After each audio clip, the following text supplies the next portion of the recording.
Don't touch that dial.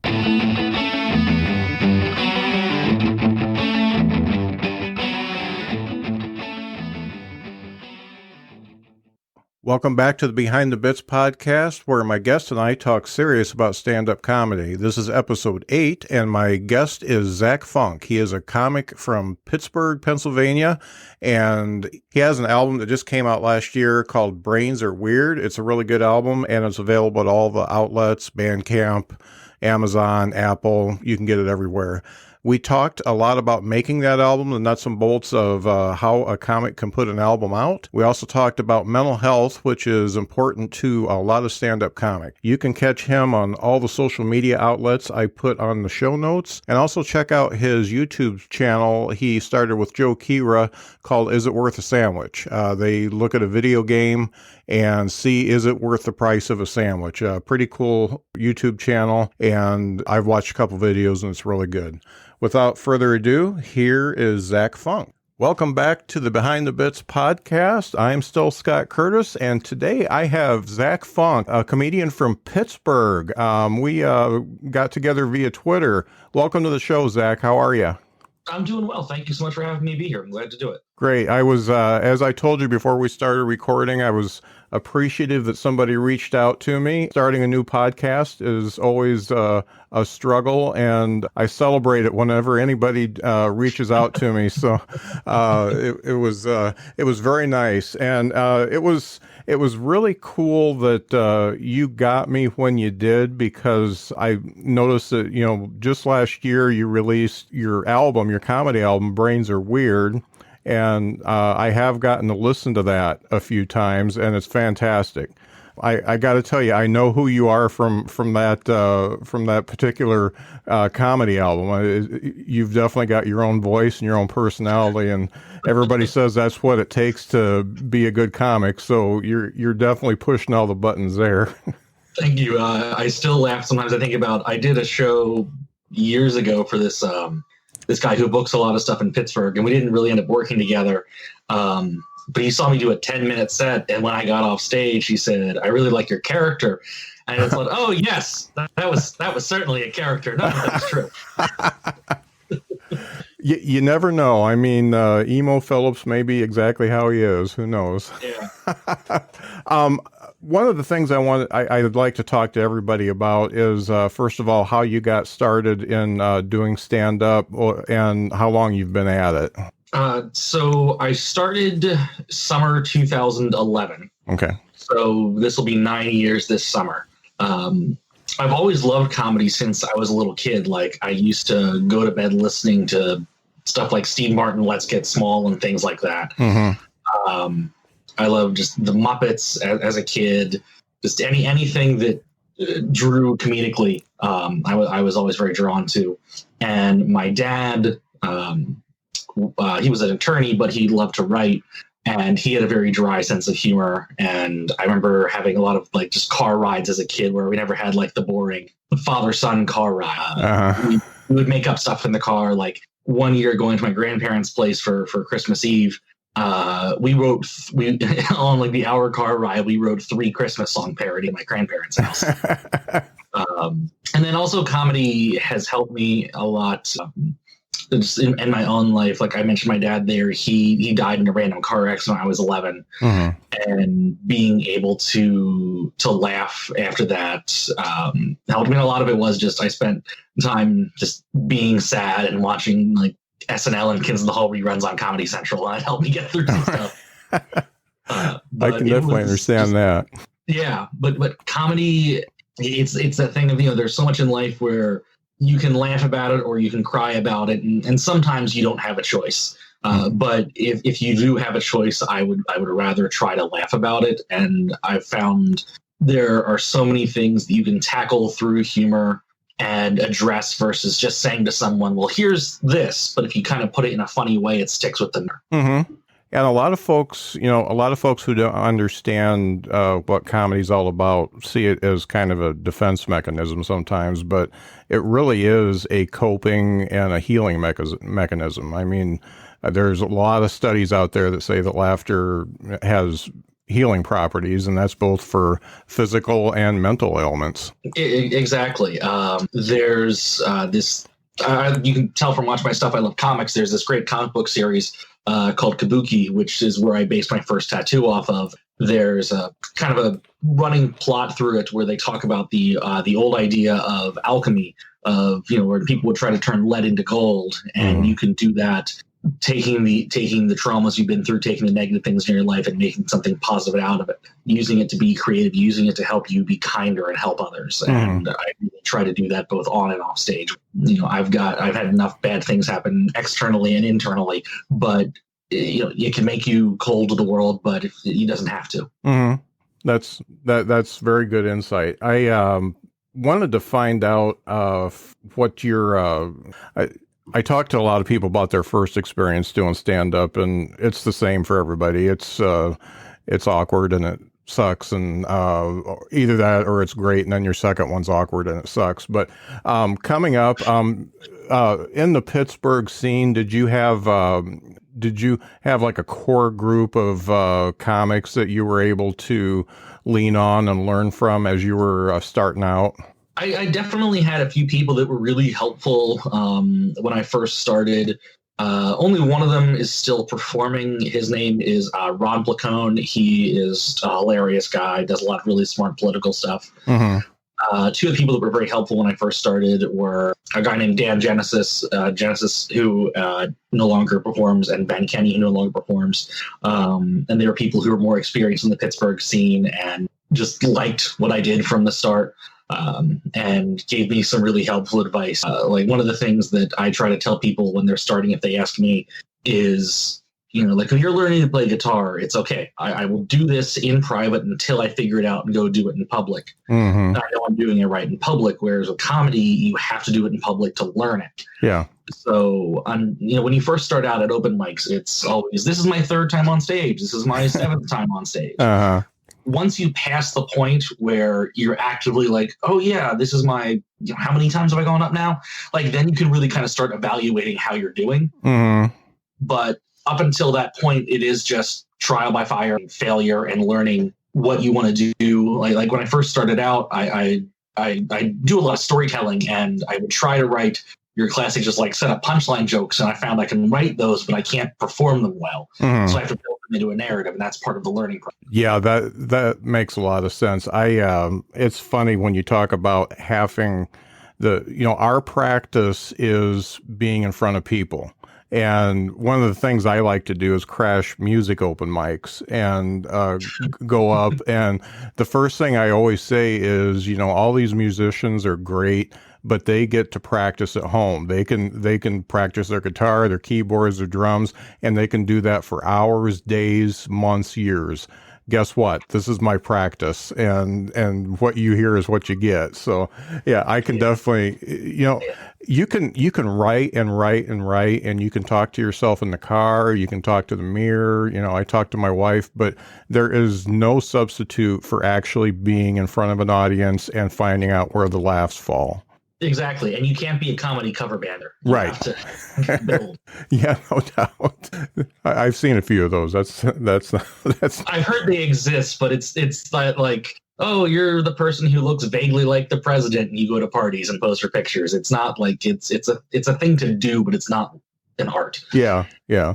So going to the Brains Are Weird album, that's right about at 60 minutes of entertainment right there. How long did it take you to get all that material together? I don't know. Basically, it was something where I had thought about first recording the album maybe like 3 years ago. It was an idea I'd thought about where it was like, I've been doing comedy for 5 or 6 years. And as someone who had like a writing background, I thought, okay, well, if I were writing short stories for 5 or 6 years, at a certain point, I'd want to say, okay, this is a collection of short stories, or this book is done. Not that I'm stopping comedy, but I wanted to have like a solid document as opposed to just a collection of shows I've been on. And then for a while, I was in a really serious relationship and just wasn't as focused on comedy, so that kind of fell to the wayside. And then that ended, so I started focusing more on the album. And basically, at that point, it was I knew I had when I decided to do it. Half an hour of it was definitely set in stone. I knew like, okay, I want to do this bit. I want to tell this story. I definitely want to do this. And then the rest of it was kind of going over 7 years worth of stuff and saying, okay, here's the thing I tried in the second year I was performing and I haven't touched in 4 years. Is this something that's worth revising and making a polished thing, or should I just forget this ever existed? Mm-hmm. So there was a lot of that, and just kind of, there were some things that were I put on the album that at the time were relatively new, but I liked them. And I run into the problem of I get tired of my material easily sometimes. So like there are comedians I know who they'll do the same 5 minutes at open mics for years. And, if that's your thing, that's your thing. But to me, it just, I get bored with it. It's fun to go back and revise. Because I don't write things out word for word. If anything's written out, it's bullet points, and even then mostly it's just kind of in my head. And then through repetition, I kind of figure out a rhythm to it. And you can toss lines in here and there. And then there was even stuff like there's a story I tell on the album that's about a 10-minute long story that I barely ever did on stage, just because unless you're doing if you're only doing like a 15-minute set. If you decide I'm going to tell this 10-minute story, well, that's most of your set, and it's your script. If it works, it works. If it doesn't, it doesn't. So there were certain things where it was, even though I haven't had a chance to practice as much, I definitely want to put it on here just because I have the time to do it. Right. And your style is definitely it's different than the setup punch style. Yours is more setup punch, and then set up. And so you even mentioned the comedy rule of threes in the one bit. But yours, your stories flow, and there's good laugh quality all the way through the story. So a lot of folks say that you got to get so many laughs per minute to be successful. The way you do it, I felt like it flowed well. I was laughing, and yet I was able to stick with the story at the same time. So it was kind of Mark Twain-y a little bit. So, Thank you. Yeah. So I really enjoyed it. So thinking about having the material and wanting to do an album, I've always wanted to know what it takes, nuts and bolts wise, to get an album done. So can you take me through that? Sure. So part of it was just kind of deciding in myself, okay, this is a thing I'm definitely going to do, because when you have a lot of depression and self-doubt issues, I think that's often the hardest step. Yeah. Is just, okay, no, I'm definitely going to do this. It's not just going to be an idea I think about for 3 years. And then it was finding a venue. I recorded it at Mr. Small's Funhouse in Pittsburgh. Mr. Small's is a very large. Pittsburgh uses a lot of old buildings and repurposes them. Originally, it was a church and a school attached to the church. So the main church building is its main venue that can hold easily a few hundred people, and then the fun house is their smaller secondary event. So I knew the people that booked the fun house. They have a weekly, mostly music, but they allow some speaking and comedy there. People I met through that, and I thought it was the right kind of room I wanted to do, and it was the right kind of number. I really liked the atmosphere, and it wasn't just a straight traditional Pittsburgh comedy room. Where like Pittsburgh has, we have an improv, but they don't really do stuff with local acts a lot. And then we have a local place called the Arcade Comedy Theater, which is a really great room for comedy. But I didn't want to do it there. So I talked to the people that booked the Funhouse. Hey, you know me, you know what I do. I think I'd like to record an album at your venue. What would that cost to get the room for a night? I want to do either a Friday or a Saturday, just so people from out of town could come to it. But other than that, I didn't really have an exact date and time. I just wanted something at least 5-6 months out, so I had time to let people know about it. I kind of half jokingly, half seriously said to a lot of friends, like, listen, I'll probably never get married, so considering this traveling thing. And so they were really great, where basically to book the Funhouse, I didn't have to give them money up front. It was just a thing of, I had to meet a certain threshold in ticket sales, and then if I didn't meet that, I owed them the difference.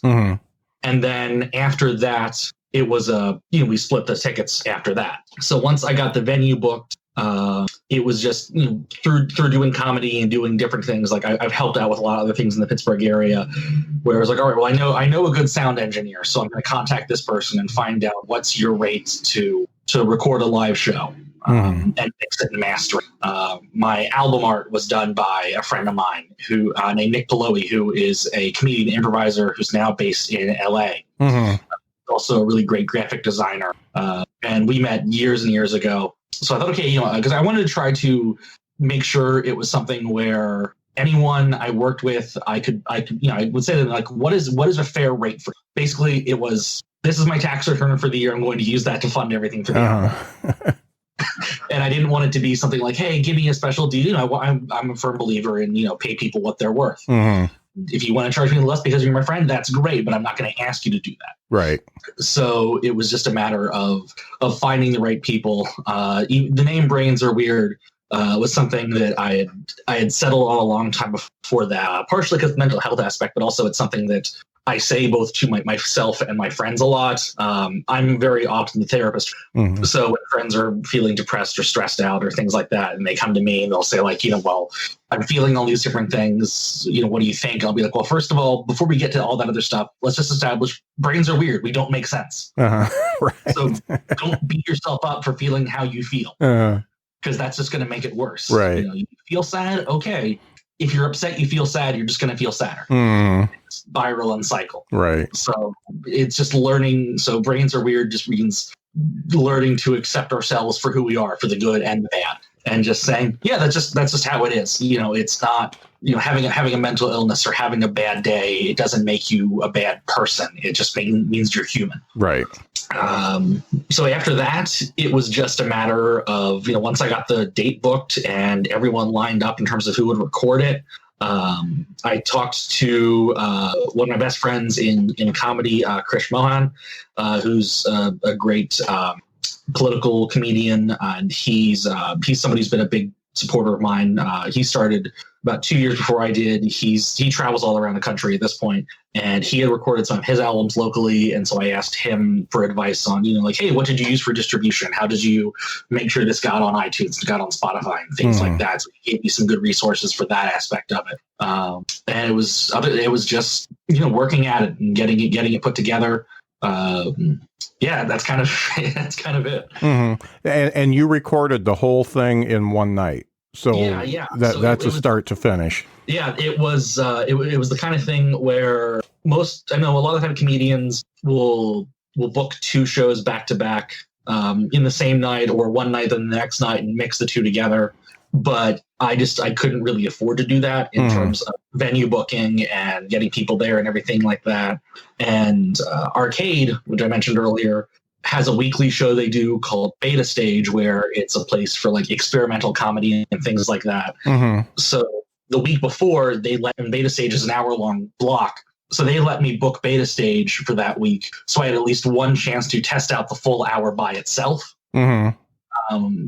And even that I ended up cutting some stuff from, because that only drew about 10 people. And when you do an hour for 10 people versus doing an hour for 100 people, you got to factor in, okay, well, there are going to be longer laugh breaks. There are going to be more things. So maybe I'll cut a little bit of stuff here. Right. So I only even had the one chance to properly do it all together. Otherwise, it was just some of it was things you've been doing over years. So it's like, all right, I know this 10 minutes is going to go together, and I know this 10 minutes is going to go together. I know this 10 minutes is going to go together. It's deciding what order everything would go in, what kind of flowed the most. Right. The funny thing is, I've listened to that a couple times, and if you would have done that in 2 nights, you would have had to have that lady that was laughing so loud on both nights, or your continuity would have been fucked up. Yeah, well, she's one. That's my dear friend Megan, and if I did 2 nights, she definitely would have been there for both nights. Yeah, I mean, it was infectious, but I would have definitely noticed if she wasn't on a track. Yeah, she is one of my absolute best friends in the world, and it is a treasure anytime I can bring her to a comedy show. Right. Right. Every performer is just like, this is great. It's like having 10 extra people here. Yeah. When you got the master, it was probably pretty easy to edit, since you were just doing one take. I mean, luckily, so the person I hired, Brandon Martin, to engineer it, he sent me a master. I told him where to split the tracks up, and then he split it from there. That's great. And then it's obviously up on Bandcamp, and I think can you get that through Amazon and iTunes? Yeah. Just recently, because literally the week after it was like 2 days after I got the master back and everything was split into files and I got it on Bandcamp, my laptop died. So that took away some momentum. But at this point, it's on iTunes, Amazon, Google Play, Spotify, pretty much any major online service it should be on. That's great. And I shortchanged you. Your album is an hour and 11 minutes. The other album I was listening to is a guy from Grand Rapids, and he came in at just under an hour. So you had a lot of content there. Yeah, I was surprised at how long it ended up, because it was just like I said, I only had the one chance to even practice it, and even from that one practice thing, I cut stuff. Right. I guess you're lucky in that you do very personal stuff, and it's very easy to remember your own shit, I guess. Exactly. Yeah, when it's a lot of this, here's the thing I've been through, let me tell you about it. It makes it easier than, oh wait, how does this story go? It's a fictional thing. Right. So did the priest actually really say that? Yes. Oh, okay. Yeah, the priest who told me bad customers go to hell, that is 100% true story. Yeah. See, you folks will have to get the album to hear the whole story, but that was a good one. Yeah, that stuff. So I won't go into like the exact location I work at, but I still work at the same hardware store chain. I've been in a few different departments by now, and if not from the very beginning, from shortly after I started working there, anytime I have those weird type of things happen, I keep track of them. I post them online. I call it customer interaction of the day, which is why I named the one track that. Yeah. So that was part of it, even just going back over years of customer interactions, deciding, because there's a fine line between being, I'm Zach and I worked at a hardware store, and being Zach, the hardware store guy. Right. So it was deciding just a few select ones to put on there. And that was a lot of fun looking over, like, here's a weird thing that happened 5 years ago. I totally forgot about that. It's a good thing I posted that on Facebook and couldn't look it up again. Yeah, it's funny because I worked in restaurants and retail for my 20s into my early 30s, and I could probably do a couple hours just on the stuff that happened in there. I mean, the people you work with, the people that come in, it's nuts. I got a little bit of feedback there, and I'm going to mark this so I edit there we go. And the album came out. It came out towards the end of last year. Was that right? So I first got it up on Bandcamp back in May, actually. Okay. And then it was near the end of last year where I was able to get it on iTunes and Spotify and all that other stuff. Okay. And just as a marker, do you keep track of how many people listen and download and stuff like that? I look at it when I can. Each thing works different. Like Bandcamp, for example, every time someone buys my album on Bandcamp, I get a notification on my phone right away. So that's always nice. Mm-hmm. It's even more exciting when I don't recognize the person. Sometimes it's like, my friend bought this. Great. I can, send them a thank you message. Right. Other stuff, it's you just check every now and then, see where your stats are at. It's as somebody who is still relatively obscure, it's doing about what I think it would do, but I'm trying to post more stuff online. I've been submitting to a lot of comedy festivals lately, so I'm trying to do more to push that and push myself. Mm-hmm. That's definitely a good resume to have when you're trying to get into the festivals, for sure. Yeah, it's nice to be able to it makes you see, no matter how good or bad your album is, to be able to say, I got people to show up for an hour and felt it was worth recording and releasing. It shows you're not just like some random person who got a mic. Right, no doubt. So as far as your performing area is concerned, do you stick around Pittsburgh, or how far do you go to perform? Let's see here. I'm mostly in Pittsburgh, the Pittsburgh area, at least, just because of still having like a regular day job where I'm full time, and that makes it hard. My job's good about if I say like, oh, I have a show this night at 8 o'clock, I can still work. I just need to be done by 6. They're good about stuff like that. But having 2 to 4 days off in a row to travel is trickier. But I've had chances to do that. I think I'm in, if you count Washington, D.C. as its own thing, I think I performed in 7 states now. The furthest I've traveled was I did a festival in Chicago last year called the Chicago Nerd Comedy Festival, which was an absolutely delightful festival to be part of, and I'm hoping to do that again this year. That's cool. I wanna check that out this year. I'm pretty close to Chicago, so that would be a cool one to check out. Yeah, the people that run it are just fantastic people. It's a great mix of stand-up and improv and sketch, and they did nerdy themed burlesque shows, which is all that really existed. It's not you'll never forget seeing someone do a burlesque routine as Krusty the Clown with pasties that say "Hey, hey" coverings. That's cool. So that was a great time. I'm from more like central Pennsylvania originally, Lancaster County. So I've done more things in that area. I've done things out towards Philadelphia, but I've done some shows in Maryland and both Virginias, other places. Just done some stuff in Ohio, like the Cleveland area.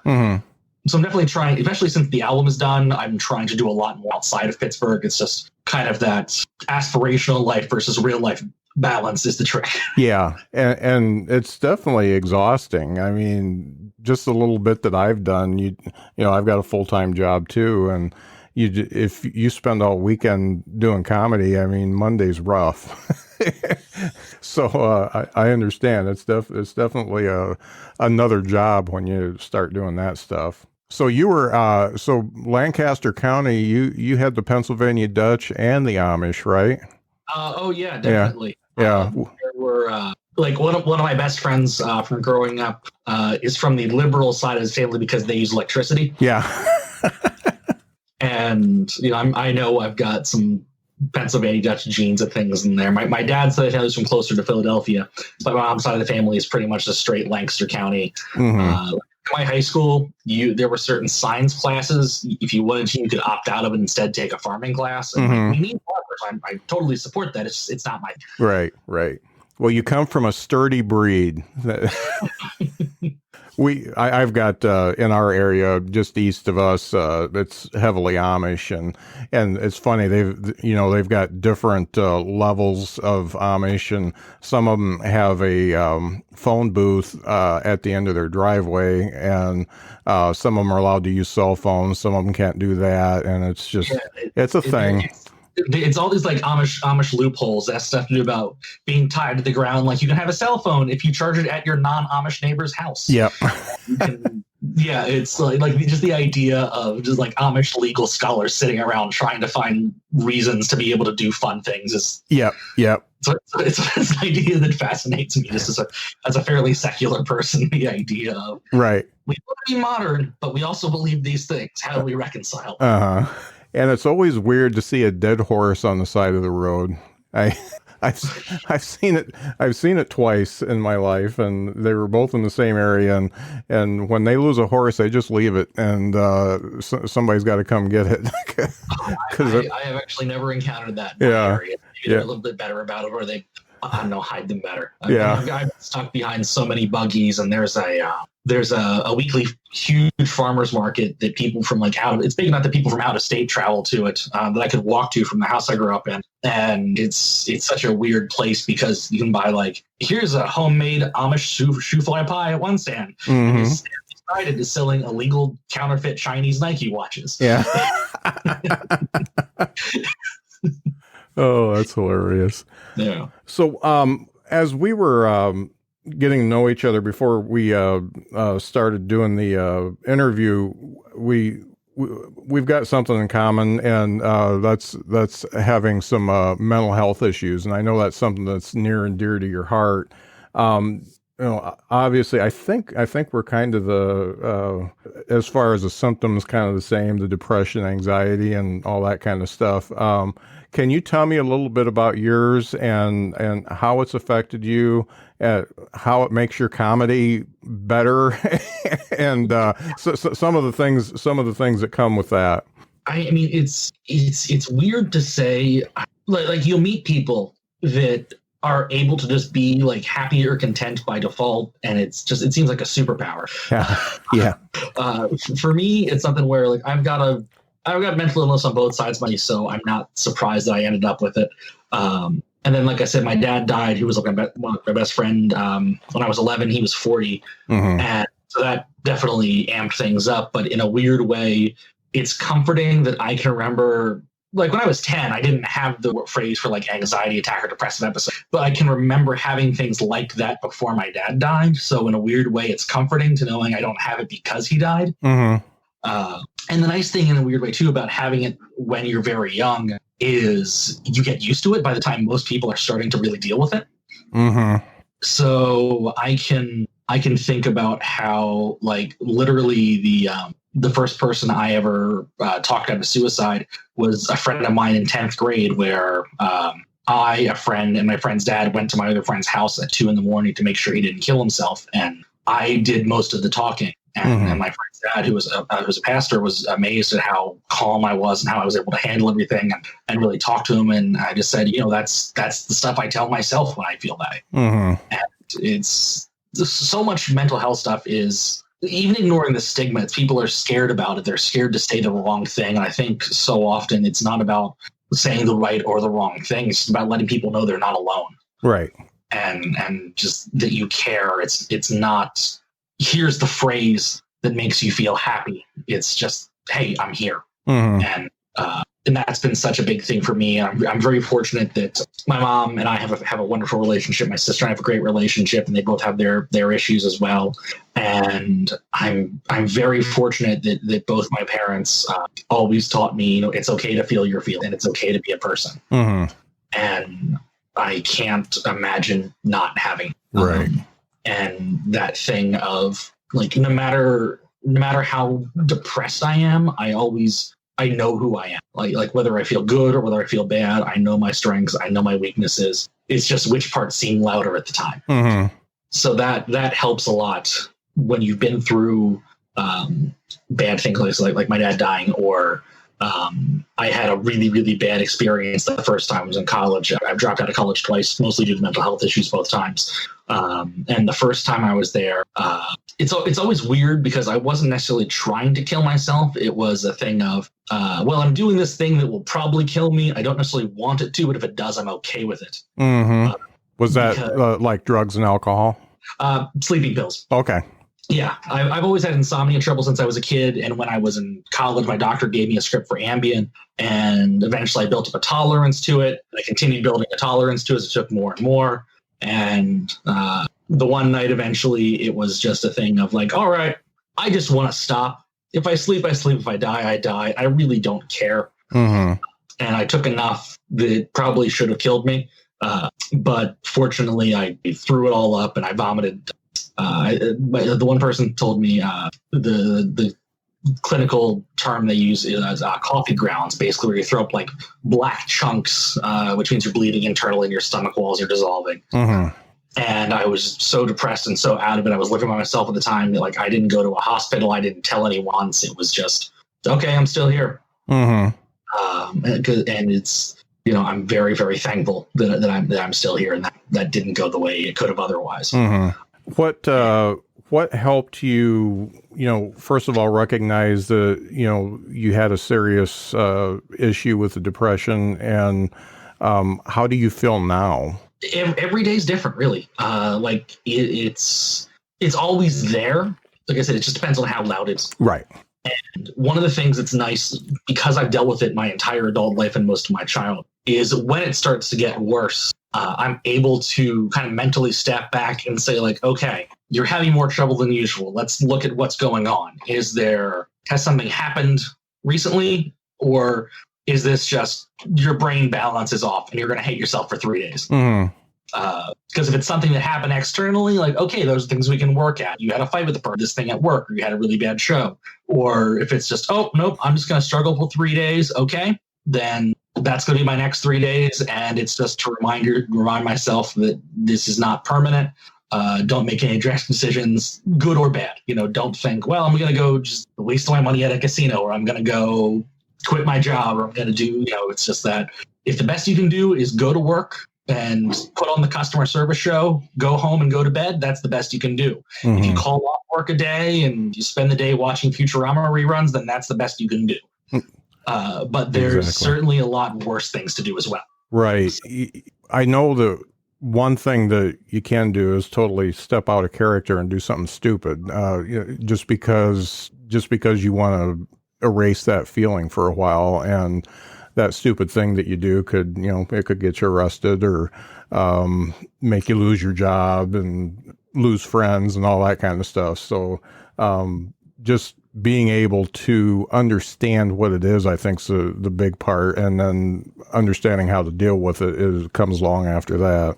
Yeah, it's the same way of, if you're somebody who, like, you have an easily upset stomach. Okay, I understand. If I eat certain types of foods, I'm just going to have to make sure I plan out time to be near a bathroom. I have a certain days where it's all right. I save, like at work, I save my sick days for, like, I will sooner go into work physically ill versus like, nope, I just can't do it today. I need a mental health day.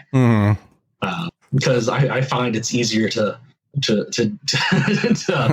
like feel positive but physically ill versus like, no, I just can't put on the customer service show today. Yeah. I totally relate to that. That's great.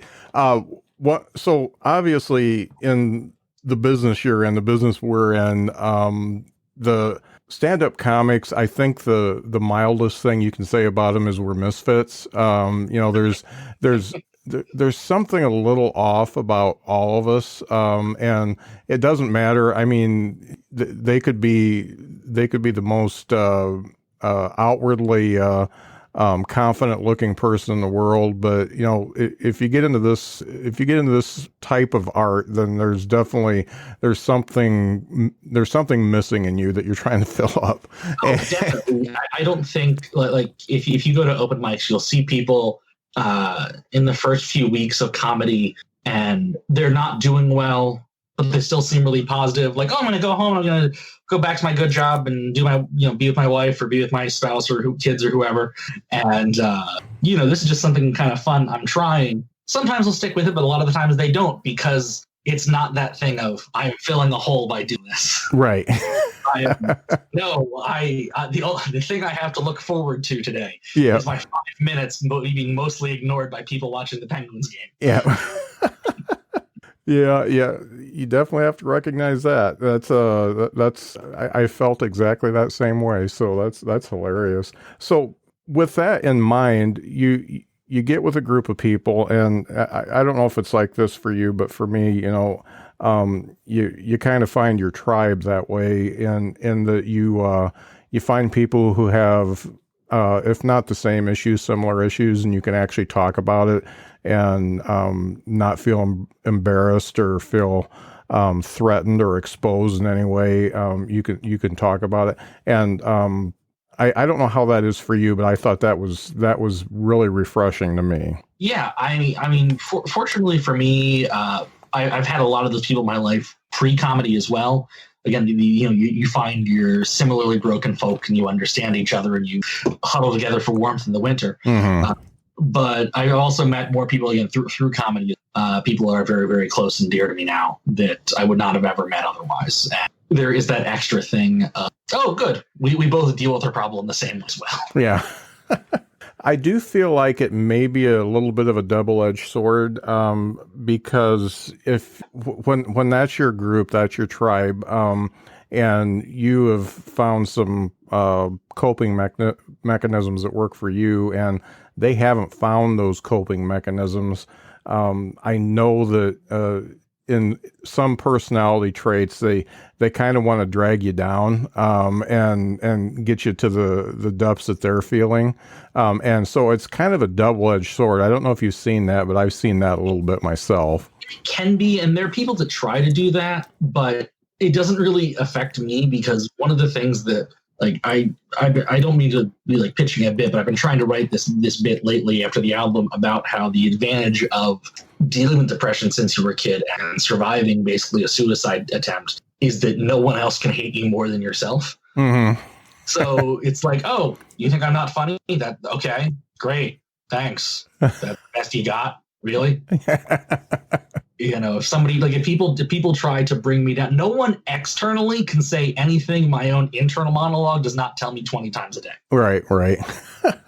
So there is that aspect of it. And I'm somebody too where, I know how lonely life can feel. And so I'm somebody who, if you're somebody I've even just kind of casually met at shows, and like I see you post on Facebook or Twitter that you're feeling really down, I'll most likely I'll reach out and just say like, hey, listen, I know we've just been on a few shows together. I know we're not the closest of people. I don't mean to like overstep any bounds, but if you want to just chat with somebody who I think gets what you're feeling, I'm around. If you don't want to, no offense taken, I completely understand. Mm-hmm.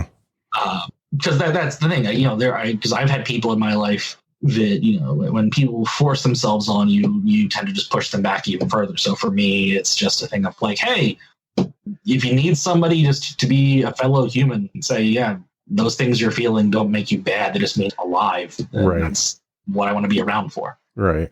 I've done that myself, and I'm a little older than you. I'm 55, and so I've dealt with it for a longer period of time. So I can speak to it and talk about, when I felt my lowest, and also talk about, my coping mechanisms, because I tell you what, sometimes you wake up and getting out of bed, you just feel like you got an elephant sitting on you, and it just ain't going to happen. And being able to talk yourself up and actually get through the day is just like it feels superhuman when you can do it.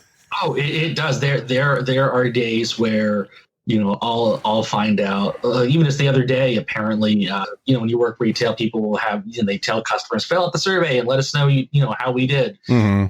And I got 3 amazing customer surveys in one day. And I remember I was garbage that day, mental health wise, but I could really I'll put on the show, then I'll go in the bathroom for 5 minutes, recollect myself. And the funny thing is the only person you can celebrate with when you make it through a day like that is yourself. Good job, Scott. Good job, Zach. Yeah, it is acknowledging the little achievements of like, hey, I dressed myself today. All right. I survived another day. This is fantastic. It's the best day ever. Yeah, because there's that thing of, I never like the phrase things can always be worse, because sometimes that's really stretching. Mm-hmm. But you do have to find things to be thankful for. Like I mentioned, I'm lucky. I have a very great relationship with my family, and I wouldn't wish the things we've been through on people, but I would much rather have an amazing, thoughtful, just insightful mom that I have, and the dad that I had, versus 2 parents that are still around who like, oh yeah, I got a chunk of my DNA from them. Other than that, I just don't really have a relationship. Mm-hmm.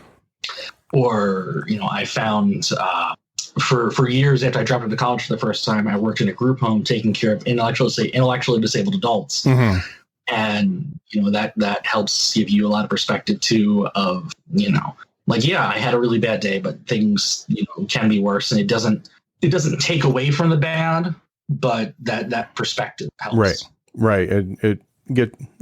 Once again, it gets you through the day, and that's that's important. It's a one day at a time thing. Not to sound cliche, but that's kind. It really is. Like I've said to friends at times, sometimes you'll find the stupidest thing that keeps you going. Like I was telling a story to a friend the other day, because as a kid and as an adult, I absolutely love Weird Al Yankovic. Mm-hmm. And as a kid, I listened to Weird Al, but I didn't really listen to like popular music. So like I knew some of the songs were parodies, but I didn't know what they were parodies of, things like that. And he does those polka melodies on each album. And the album Bad Hair Day, where Amish Paradise comes from, came out right around the time my dad died. And that album has a song called The Alternative Polka, where it's a bunch of songs from the mid 90s and things like that. Mm-hmm. Because I didn't know pop culture, the part where he does the lyrics from Soundgarden's Black Hole Sun, I did not know that song and didn't bother to read the lyrics in the liner book. So when Weird Al sings Black Hole Sun, won't you come and wash away the rain, as a kid, because of the cadence and tempo he sings it in, I heard Life Goes On, won't you come and wash away the rain. And like that got me through some days as a kid. Yeah, that's cool. And as an adult, you hear that song, I'm like, oh, mishearing lyrics as a child got me through some days. Mm-hmm. That's stupid, but it matters because it got me through those days. Yeah. How, if it's I really want to see this movie that's coming out. Okay, then you're sticking around for that. Mm-hmm. And then that's out. You'll find something else to for. Right. And it's incredibly hard to find that thing some days. Mm-hmm. You said something there about not knowing the pop culture of your time. I've also found that comics, a lot of them tend to be outliers, and they are not driven by current events or pop culture or anything like that. We all have our own beat that we march to, and I think that's what makes us unique. And the biggest outliers seem to be the best comics, in my opinion. I think that's a very fair assessment. Yeah. And it's fun to be an outlier because you don't have to be into everything that everybody else is into. Yeah, you find that comfortable place of all right, this is what I am. Uh-huh. If you like it, cool. If you don't, okay, you got your own thing. Yeah, that's totally fine. Right. So I've asked, I think, a couple people this. I just every once in a while I like to bring this up. In comedy, what was your worst experience? Oh, man, worst experience. There's a few that come to mind. So the first one was right around the time it would have been a year since I started performing, where two of my friends who are other comedians got in touch with me. They were like, hey, somebody dropped out of this show. The two of us, and if you're free, you could fill in and we get paid. And it's like we would drive out to this place an hour away and perform. And I was really excited because I was still fairly new and this would have been my first paying gig. Mm-hmm. So we get to the venue and it is literally a barn that got converted into a bar and a grill. So it still has all the barn posts and everything everywhere. Everyone there had on NASCAR shirts, Confederate flag hats. It was, so when you're a liberal intellectual comedian, that's really your audience. Yeah. And I tried to do my best, but I had a horrible set, and both my friends bombed. And the headliner did an hour of street jokes. Hey, did you hear the one about because the crowd was eating those up. I don't know if he may have written original jokes in his life, but it was all just generic jokes. Mm. And they ate it up. So we were all just so angry. And because we had driven all this way to do this crappy show. And like, so are we leaving? We got to wait to get paid. So we're hanging around for about a half an hour. And one of the comedians that from that, I think it was that day he had decided to quit smoking. So he was extra on edge. And so kind of the leader of our group of three goes over to talk to the owner of the place, comes back 5 minutes, just like, get in the car, we're going now. I'm like, well, what about getting paid? He's like, just get in the car, we're going now. And the guy basically had said, well, I had a deal with that other fella to pay, but I didn't have a deal with you fellas. So he did not pay us. Oh, man. So there was stuff like that. These weren't even necessarily the worst places I've had, but one of the most memorable was for about a year or two in West Virginia, a little over an hour drive from Pittsburgh, there was a Insane Clown Posse themed coffee shop. It did comedy night. And just that was such a surreal place to perform in. Like people hanging again, like if you're into ICP, if you're a juggalo, great, that's your thing. Uh-huh. Just the idea of like, oh, there's people hanging out in full clown makeup. They weren't at a concert. That's just how they feel comfortable. And I'm very minimalist. Like I'm just okay. Yeah, this is what I put on for the day. I hate wearing suits. Anything that requires extra effort, just like. And again, just like I forget, I had this old joke, I forget what even book it was about, but just one lady in the audience just yelled like, we don't like books here. I'm like, oh, this is or I did a friend of mine was supposed to headline a high school like volleyball team fundraiser. He got this really good offer to do a show out of town, and so I filled in for him. Myself and these other two comedians. So we get to the thing, and it's about 40 minutes south of Pittsburgh. It's more rural, more conservative. And so I planned on, I'm not going to try anything political unless, do have a good set. So we get there and the organizers say, now we have a raffle planned, 50-50, all that kind of stuff. And we want to do that in the middle of the show. And all the comedians, and I'm sure you probably have this too, were like, no, you don't break up the show. Mm-hmm. You break up the show, you're basically putting on 2 shows. It totally resets the crowd, especially this kind of thing where it's everyone's brought bottles of alcohol and is getting very drunk because they're all parents, friends, and that kind of thing. Uh-huh. So the show starts off with the volleyball coach talking, and he talks for about 5 minutes about the team. Then he says, well, let me get who you really want to talk to. Ducks behind the stage, comes back out with like big fake glasses on and does this reverend character that absolutely kills for 10 minutes. Because, again, it's all inside jokes with the parents and the players. Right. And that kind of. First comic goes up, does his 10, 15 minutes, does all right. Second comic goes up, does his 10, 15 minutes, does all right. I'm waiting to go on. I'm supposed to do 45 minutes to an hour. Like, I'm just about to walk up to the stage, and one of the organizers comes over to me and says, all right, we're going to do the raffle now. And I said, that's not what we agreed on. This is not going to. And she said, I know, but it'll just take 5 minutes. We're going to do the raffle now. So half an hour later, one of the organizers walks up to the microphone and says, all right, and now here's your last comedian for the evening, Zach Funk, and just walks off. Oh, no. Everyone, because at this point, if it's been a half an hour break and everyone's drinking and eating, you're done. Uh-huh. So I got up there and I did the best I could for about the first 20 minutes, because I tried to stick to like work stories and kind of more basic stuff. Mm. About 7 minutes in, this lady at a table just randomly yelled out, my husband has longer hair than you. And I wasn't talking about my hair. There was nothing about my hair going on at that time. She's like, all right, are we establishing object permanence? What exactly is happening here? And it kept going on. And I could tell it was that thing of like, if you give me a chance and I fail, okay, that's on me. Mm-hmm. But if you set me up to fail, then I don't care. Right. So at about the 20-minute mark, I thought, all right, I wasn't going to do political jokes now because no one cares. I'm going to do political material that I'm working on right now because I need to practice these things. So as soon as I started into that, a different person at a table just jumped out of her chair and screamed, no! What? No politics! And 2 minutes after that, I hit the half-hour point, and they had already given me my check before I got on stage. And the door to leave was right beside the stage. So I saw it was about a half hour, 35 minutes. I knew nothing good could come from me talking anymore. Mm-hmm. I had everything with me on stage. So I said, you know what? You folks get home safe. You have a good night. Just walked off the stage, out the door, got in my car, stopped at the first ATM I could to deposit the check. just went home. Oh, that's rough. Yeah.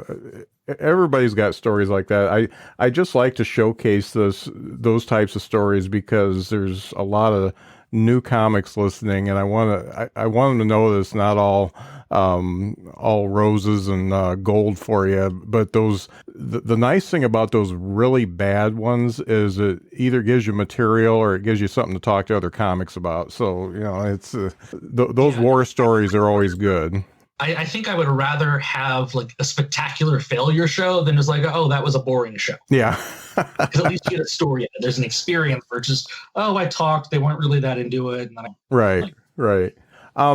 One last thing, Zach. So you've been performing for 9 years now. What do you wish you would have known when you started that you know now? The biggest thing I think would have been start earlier. Like it's something like comedy. Like I had thought about doing comedy when I was in high school, but there wasn't a place to do it at. There was a Clever 2 in Pittsburgh when I was in college, but I didn't drink until I was 23. And I knew those places had a 2-drink minimum. And so I thought, well, if I don't drink, I guess I can't go. Mm-hmm. And the first open mic I ever did, I found out about because I met someone at a speakeasy theme party at an art gallery. We went on one date, and as we walked around town, she said, do you want to see my friend at this comedy open mic? And I was like, wait, there's just a place you can get on stage and you can talk and you can do that. And then the next week I did it. Yeah. So I think that would be the biggest thing. Otherwise, I don't know, I don't think I'd change much else just because, for the good or the bad, we are who are experiencing us. Mm. And, like you can tell someone get used to failure, but that's something that you can tell them that, but until you really get used to it, it doesn't matter what they tell you. Right. And just, be yourself and that'll work for you. Mm. If people like it, great. And if they don't, then that's okay too. They're doing their own thing. Right. One of the things I'm reading a book right now, and I can't think of the name of it, but they talk about writing. Do you have any kind of a scheduled writing time, or do you just write things down as they come and get to them when you can? It depends. It's more of a get to it when I can, or when things kind of hit in a weird way, like one of the like the mental health stuff, for example. Oh yeah, well, many times you talk about mental health with a crowd. If the crowd likes you, you have to kind of ease them into it, because you'll have to let them know it's okay to laugh at this. You're not laughing at me, you're laughing with me. Mm-hmm. And that's why I opened the mental health stuff with the joke about no more tears shampoo not working as an antidepressant. Right. And I literally wrote that joke when I was depressed and taking a shower. Mm-hmm. That was just something that popped into my head where I was really, really sad and I was taking a shower and I looked at the bottle. I was like, this is bullshit. This doesn't work at all. And then it was a thing of like, oh yeah, wait, that's actually decent. Maybe you can build that into something. Right. And just as someone who does a lot of storytelling type, it's, finding things in my life, what could be an interesting story, and then how can I play it up? How can I make it more exaggerated, or how can I kind of build something into it? Most of the time, it really is just a train of thought. It'll be, I'll write down, okay, here's an idea for a bit, or here's an idea for a story, and then I just have to go on stage to a mic and try it out, and then through that, I kind of work out a rhythm to it and figure out, is this worth salvaging? And then once I get it to a point where I feel good about it, then I might actually write some stuff down and make it a bit more permanent and solid. Mm-hmm.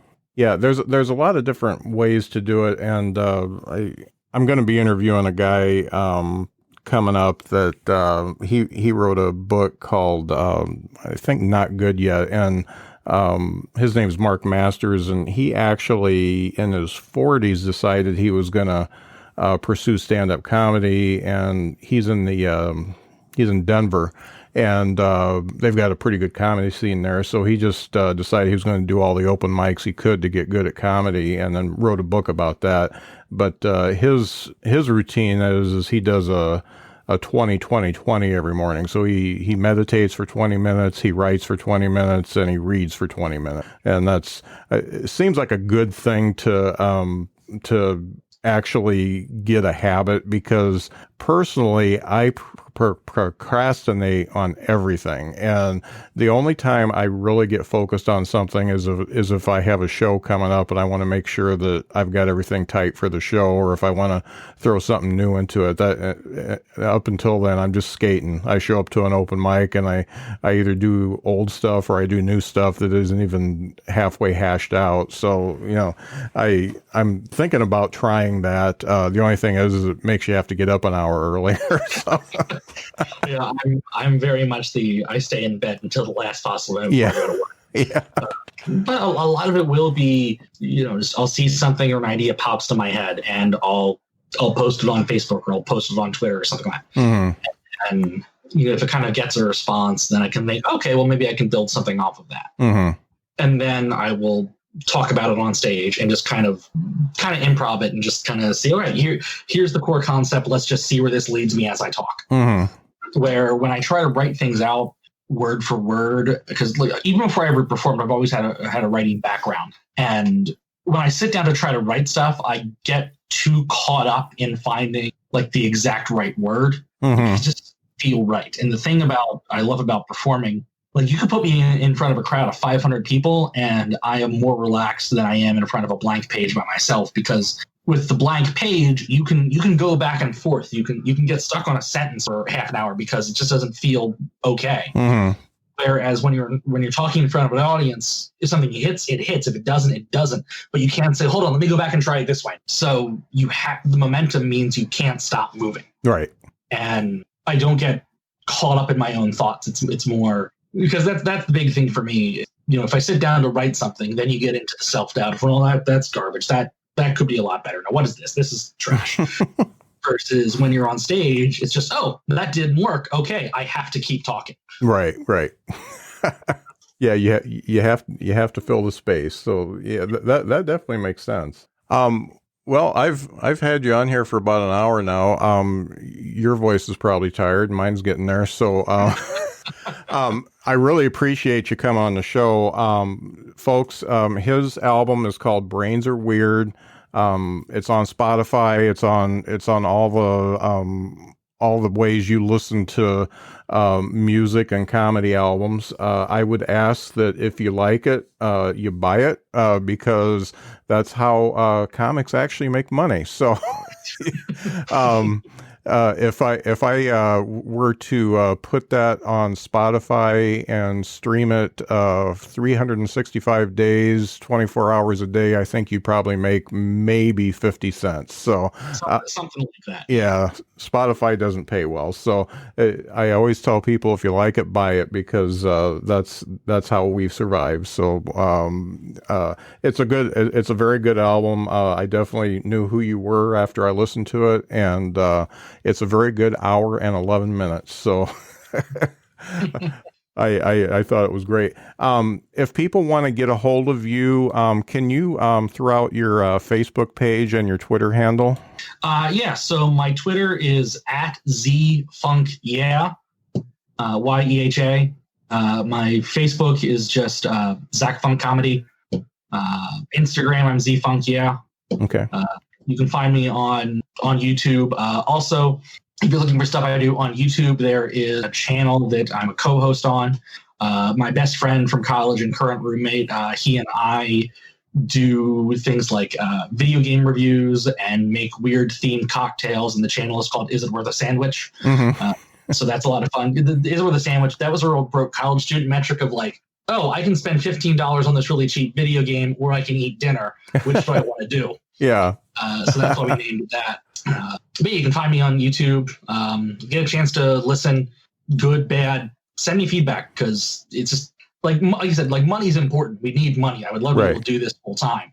But sometimes just knowing people listen. Like recently, somebody from an old job sent me a message saying they listened to my album, and hearing the way I talked about mental illness helped them describe their own feelings to their partner better. Oh, that's great. Yeah, like laughter is fantastic, but knowing that I helped somebody blows laughter out of the water. Yep. That's great. And it's very important, because comics tend to be kind of insular with their feelings. And so you don't get a lot of feedback from other comics. So you need it from somewhere. Yeah. I mean, unless you get really close with a few of them, you don't get feedback, good or bad, from them sometimes. And so hearing the positive and knowing where you could get better always helps. But yeah, that was a great album. I really appreciate you being on the show. It's Zach Funk, and he works in the Pittsburgh area, and the name of the album is Brains Are Weird. I will also post links to all your social media stuff in the show notes. Thank you so much. It's been really great chatting. Glad to be here. Great. Thank you.